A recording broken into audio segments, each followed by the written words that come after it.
శివగంగన్న శ్రావణి గారు, మీరు పెళ్ళయ్యి ఎన్ని సంవత్సరాలండి? 3 years. ఏమని చెప్పారు అక్కడ సమస్యలు మీకు? లాప్రోస్కోపీ చేయించాం సార్. లాప్రోస్కోపీ దేని గురించి చేశారు? అదే అది ఉన్నాయండి సార్. పీసీఓడి, నీటి బుడగలు. ఓకే, నీటి బుడగలు ఉన్నాయన్నారు, అండం పెరగట్లేదన్నారు, పెగిలినా పగటలేదన్నారు, లాప్రోస్కోపీ సర్జరీ చేశారు. ప్రెగ్నెన్సీ వచ్చిందా? రాలేదు. వయసు 28 వచ్చేసింది, కానీ ప్రెగ్నెన్సీ రాలేదు. బయట పెట్టేస్తున్నారు, వయసు అయిపోతుంది, ఇక ఐవీఎఫ్కి వెళ్తే బెటర్ అన్నారు. కానీ తీవ్ర మా దగ్గరికి వచ్చారు, యూట్యూబ్లో వీడియో చూసి ఇక్కడికి వచ్చి మందులు వాడారు. ఎన్ని రోజుల్లో వచ్చింది ప్రెగ్నెన్సీ? 30 daysలో వచ్చింది ప్రెగ్నెన్సీ న్యాచురల్గా. 3 సంవత్సరాల నుంచి రాని ప్రెగ్నెన్సీ 30 రోజుల్లో వచ్చింది.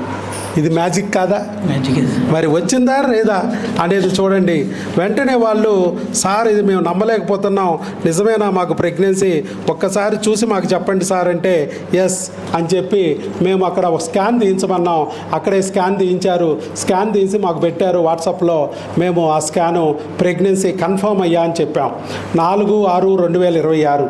ఇది intrauterine gestation corresponding to gestational age 8 weeks 6 days. ఈయన మాతో ఫాలోఅప్లోనూ ఉంటారు.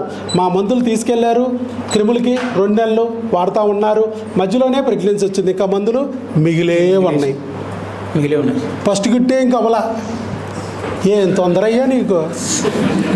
6 నెలలు అనుకున్నా నేను. సంవత్సరానికి నీకు 500 ఫీజు అని చెప్పా. ఎంత టైం ఇచ్చాను? సంవత్సరానికి. 1 monthలో నాకు కొట్టేసావు. Fee waste అయిపోలా. ఇంకా 11 నెలలు ఉంది, కానీ ఉపయోగం లేదు. ఎందుకు 11 నెలలు? మనకి పోతే పోయిన 500 1 monthలో వస్తే ఆనందం కదా అది.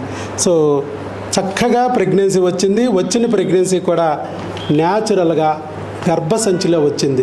పీసీఓడీలు అన్నారు, నీటి బుడగలు అన్నారు, బబుల్స్ అన్నారు, అండాలు రావటం లేదన్నారు, పెరగటం లేదన్నారు, పగలటం లేదన్నారు, రోజు స్కానింగ్లు అన్నారు, రోజు ఇంజెక్షన్లు పొడిచారు. ఈ నెల రోజుల్లో నేను 1 ఇంజెక్షన్ ఇచ్చా అంతే. అది కూడా ఎవరికి ఇచ్చాను? 2 ఇచ్చారు. నీకు మీ ఆవిడికి 2 ఇచ్చా. ఆ అమ్మాయి గర్భసంచిలో ప్రెగ్నెన్సీ వచ్చింది న్యాచురల్. అది డాక్టర్ వైఎస్ బాబు మ్యాజిక్ ఫార్ములా.